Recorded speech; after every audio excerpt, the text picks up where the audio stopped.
Jubilee hills ఉప ఎన్నికల్లో 3 ప్రధాన పార్టీలు పోటాపోటీగా ప్రచారం చేస్తున్నాయి. నువ్వా నేనా అంటూ ప్రచారంలో దూసుకుపోతున్నాయి. ఈ నేపథ్యంలో బీఆర్ఎస్ అధినేత కేసీఆర్ పార్టీ నేతలతో సమావేశం నిర్వహించనున్నారు. ఉప ఎన్నికల్లో అనుసరించాల్సిన వ్యూహాలపై కేసీఆర్ నేతలకు మార్గనిర్దేశం చేయనున్నారు. గత కొన్ని రోజులుగా పార్టీ ఎమ్మెల్యేలు, ఎమ్మెల్సీలు, మాజీ ప్రజాప్రతినిధులు నియోజకవర్గంలో ప్రచారం నిర్వహిస్తున్నారు. నామినేషన్ల పరిశీలన పూర్తయిన నేపథ్యంలో ఇవాళ ఎర్రవల్లి నివాసంలో కేసీఆర్ సమావేశం నిర్వహించనున్నారు. జూబ్లీహిల్స్ నియోజకవర్గంలో ప్రస్తుత రాజకీయ పరిణామాలు, కొత్తగా పార్టీలో చేరికలు, ప్రచార వ్యూహం వంటి అంశాలపై చర్చించనున్నారు.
జూబ్లీహిల్స్ ఉప ఎన్నికల్లో 3 ప్రధాన పార్టీలు పోటాపోటీగా ప్రచారం చేస్తున్నాయి. నువ్వా నేనా అంటూ ప్రచారంలో దూసుకుపోతున్నాయి.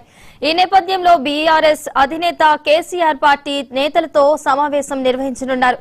ఉప ఎన్నికల్లో అనుసరించాల్సిన వ్యూహాలపై కేసీఆర్ నేతలకు మార్గనిర్దేశం చేయనున్నారు. గత కొన్ని రోజులుగా పార్టీ ఎమ్మెల్యేలు, ఎమ్మెల్సీలు, మాజీ ప్రజాప్రతినిధులు నియోజకవర్గంలో ప్రచారం నిర్వహిస్తున్నారు. నామినేషన్ల పరిశీలన పూర్తయిన నేపథ్యంలో ఇవాళ ఎర్రవల్లి నివాసంలో కేసీఆర్ సమావేశం నిర్వహించనున్నారు. జూబ్లీహిల్స్ నియోజకవర్గంలో ప్రస్తుత రాజకీయ పరిణామాలు, కొత్తగా పార్టీలో చేరికలు, ప్రచార వ్యూహం వంటి అంశాలపై చర్చించనున్నారు. ఇక ఇదే అంశానికి సంబంధించి మరింత సమాచారాన్ని మా ప్రతినిధి రామ్ నరేష్ అడిగి తెలుసుకుందాం. రామ్ నరేష్, చెప్పండి.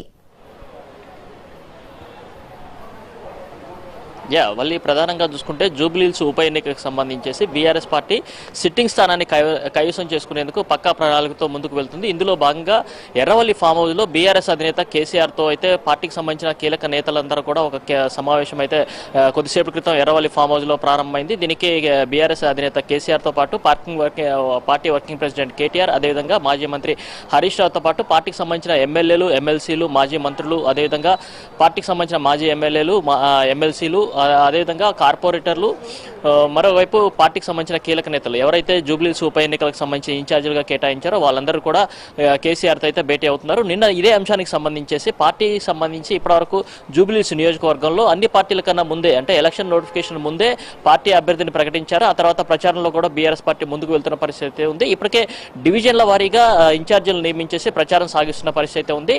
అయితే డోర్ టు డోర్ క్యాంపెయినింగ్ చేస్తూ ఇప్పటివరకు ఎలాంటి ఫలితాలు, అంటే ప్రజల నుంచి ఏ విధమైన స్పందన ఉంది ఏంటి అనే దానికి సంబంధించి కేసీఆర్ తో పార్టీకి సంబంధించిన నేతలు ఎవరైతే డివిజన్ ఇన్ఛార్జీలు, అదేవిధంగా క్లస్టర్ ఇన్ఛార్జీలు ఉన్నారో దీనికి సంబంధించి జూబ్లీహిల్స్ ఎన్నికలకు సంబంధించేసి ప్రజల స్పందన ఏ విధంగా ఉంది ఏంటి అనే దానికి సంబంధించి కేసీఆర్కి ఒక రిపోర్ట్ ఇస్తారు. ఆ రిపోర్ట్ ఇచ్చిన తర్వాత దీనికి సంబంధించి కేసీఆర్ పార్టీకి సంబంధించిన ప్రచార కార్యక్రమాలు ఏ విధంగా నిర్వహించాలి. ఎందుకంటే అధికార పార్టీకి ఉప ఎన్నికల్లో కొంత ఫెచ్చింగ్ ఉండే అవకాశం ఉంది. అదేవిధంగా మంత్రులను, అదేవిధంగా కార్పొరేషన్ చైర్మన్లను దింపి అధికార పార్టీకి అనుకూలంగా మార్చుకునే ప్రయత్నం చేస్తున్న నేపథ్యంలో ఇప్పుడు దాన్ని ధీటుగా ఎదుర్కోవాలి. ఏదైతే సిట్టింగ్ స్థానం ఉందో జూబ్లీహిల్స్ ఎన్నికలకు సంబంధించి ఆ సిట్టింగ్ స్థానాన్ని కోల్పోకుండా ఉండాలన్న ఉద్దేశంతో పార్టీకి సంబంధించిన కీలక నేతలందరితో కూడా కేసీఆర్ అయితే భేటీ అవుతున్న పరిస్థితి ఉంది.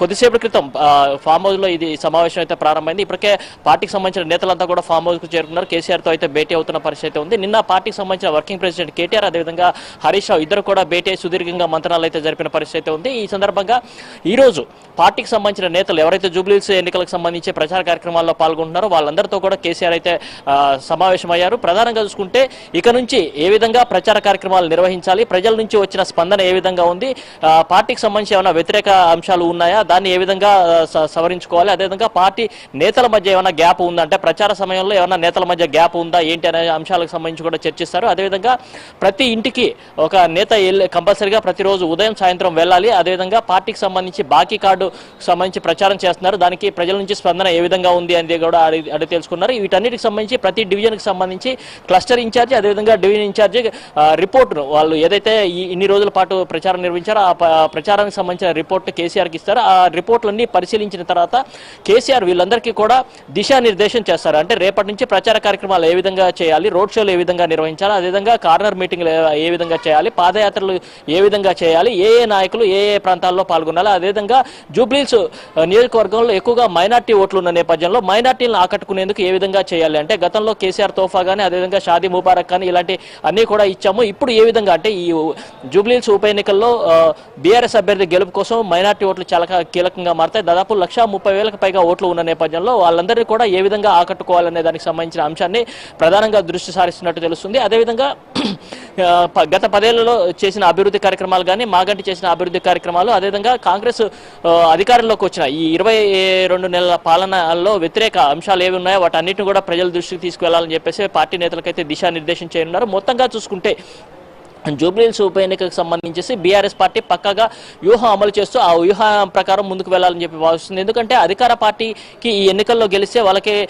నెక్స్ట్ స్థానిక సంస్థల ఎన్నికల్లో కానీ అదేవిధంగా రాబోయే జిహెచ్ఎంసీ ఎన్నికల్లో కూడా వాళ్ళకి బలం పెరిగే అవకాశం ఉంది. కానీ బీఆర్ఎస్ పార్టీ గెలిస్తే ఇక్కడ జూబ్లీహిల్స్ ఉప ఎన్నికల్లో బీఆర్ఎస్ పార్టీ గెలిస్తే ఆ ప్రభావం రాబోయే ఏదైతే జిహెచ్ఎంసీ ఎన్నికలు కానీ అదేవిధంగా స్థానిక సంస్థల ఎన్నికలపై ఉంటుంది. అదేవిధంగా పార్టీ మారిన 10 మంది ఎమ్మెల్యేలకు సంబంధించి కూడా ఉప ఎన్నికలు వచ్చే అవకాశం ఉన్న నేపథ్యంలో అక్కడ కూడా ప్రభావం చూపుతుంది. ఈ అన్ని అంశాలను కూడా దృష్టిలో పెట్టుకొని పార్టీ ఎట్టి పరిస్థితుల్లోనూ జూబ్లీహిల్స్ ఎన్నికల్లో సిట్టింగ్ స్థానాన్ని కోల్పోకూడదు. ఎందుకంటే గతంలో కంటోన్మెంట్ లో ఏదైతే రిజల్ట్ వచ్చిందో ఆ రిజల్ట్ రిపీట్ కాకుండా ఉండాలని చెప్పేసి పార్టీ అధిష్టానం అంతా కూడా భావిస్తుంది. దీనిపై సీరియస్ గా ఫోకస్ పెట్టిన పరిస్థితి ఉంది. దీంతో ఇప్పుడు పార్టీకి సంబంధించిన నేతలు డివిజన్ల వారీగా అదేవిధంగా క్లస్టర్ల వారీగా ప్రచారం కార్యక్రమాలు నిర్వహిస్తున్నారు. ఉదయం సాయంత్రం ప్రచారం నిర్వహిస్తున్నారు. అయితే ప్రచార కార్యక్రమాలకు సంబంధించి ఎవరైతే డివిజన్ ఇన్ఛార్జీలు ఉన్నారో వాళ్ళతో పాటు వివిధ జిల్లాల నుంచి దాదాపు రాష్ట్రంలోని 10 జిల్లాల నుంచి పెద్ద ఎత్తున నేతలను ఇక్కడ రంగంలో దింపేసి వాళ్ళంతా కూడా ప్రతి డివిజన్ కి ఒక జిల్లాని కేటాయించేసి వాళ్ళంతా కూడా ప్రచార బాధ్యతల్లో పాల్గొనే విధంగా వార్ రూమ్ ఏర్పాటు చేసి వార్ రూమ్ నుంచి ప్రచార కార్యక్రమాలు ఏ విధంగా సాగుతున్నాయి ఏంటనే దాన్ని మానిటరింగ్ చేస్తున్న పరిస్థితి ఉంది. అయితే ఇప్పటివరకు జరిగిన ప్రచార కార్యక్రమాల నివేదిక ఏదైతే ఉందో ఆ నివేదిక ఆధారంగా ఏ డివిజన్లలో పార్టీకి సంబంధించి సానుకూలంగా ఉన్నారు, ఏ డివిజన్లో సానుకూలంగా లేదు ఏంటి అనే అంశాలు, అదేవిధంగా మైనార్టీలు ఎక్కువగా ఉన్న ప్రాంతాలు ఏవి, ఆ ప్రాంతాల్లో ఏ లీడర్లు వెళ్లి ప్రచార కార్యక్రమాలు నిర్వహించాలి అనే అంశాలకు సంబంధించి ఒక పక్కా ప్రణాళికను అయితే కేసీఆర్ రూపొందించారు.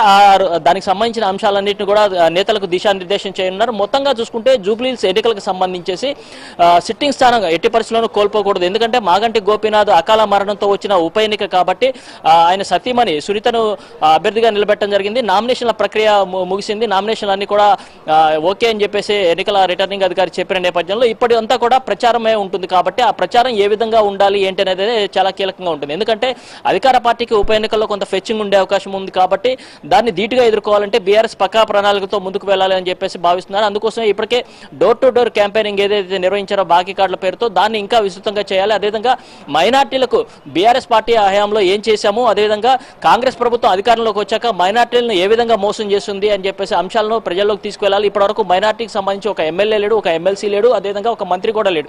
ఈ అంశాలన్నింటినీ కూడా ప్రజల్లోకి తీసుకువెళ్ళాలి. మైనార్టీ ఓట్లు బీఆర్ఎస్ వైపు మొగ్గు చూపేలాగా ప్రయత్నం చేయాలి. దానికి సంబంధించి ఏ ఏరియాలో మైనార్టీలు ఎక్కువగా ఉన్నారు. ఆ ప్రాంతాల్లో ఏ కీలక లీడర్ వెళ్తే అక్కడ మైనార్టీ ఓట్లు పడతాయో ఆ అంశానికి కూడా సంబంధించి కూడా కేసీఆర్ అయితే పార్టీ నేతలకు దిశానిర్దేశం చేయనున్నారు. అదేవిధంగా రోడ్ షోలు ఏ విధంగా నిర్వహించాలి, అదేవిధంగా కార్నర్ మీటింగ్లు ఎవరెవరితో పెట్టాలి, బస్తీ వాసుల్లో ఎవరైతే కీలక లీడర్లు ఉంటారో వాళ్ళందరినీ కూడా పిలిచి కార్నర్ మీటింగ్లు పెట్టాలని కూడా కేసీఆర్ దిశానిర్దేశం చేయనున్నట్టుగా తెలుస్తుంది. మొత్తంగా చూసుకుంటే జూబ్లీహిల్స్ ఎన్నికలపై బీఆర్ఎస్ పార్టీ ప్రత్యేకంగా ఫోకస్ పెట్టినట్టుగా తెలుస్తుంది.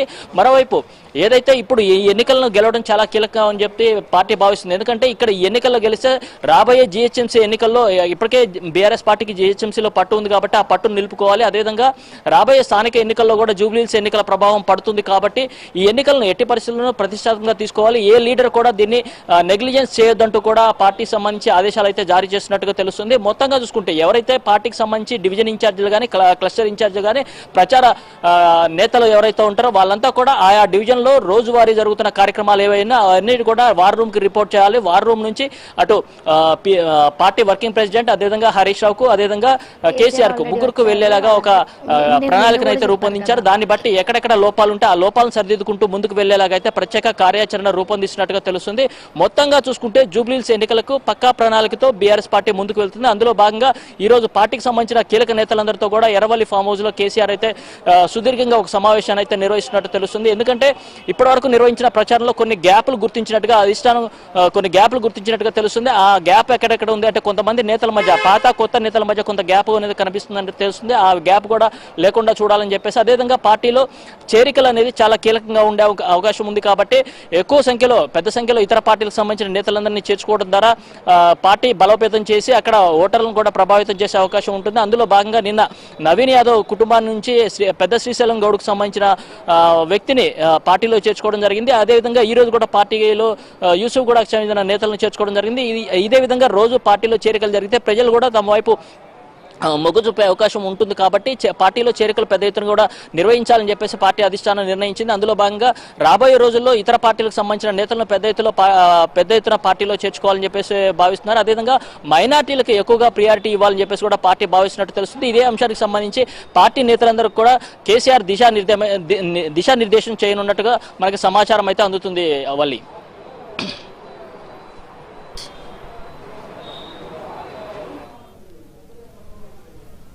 Thank you Ram Naresh.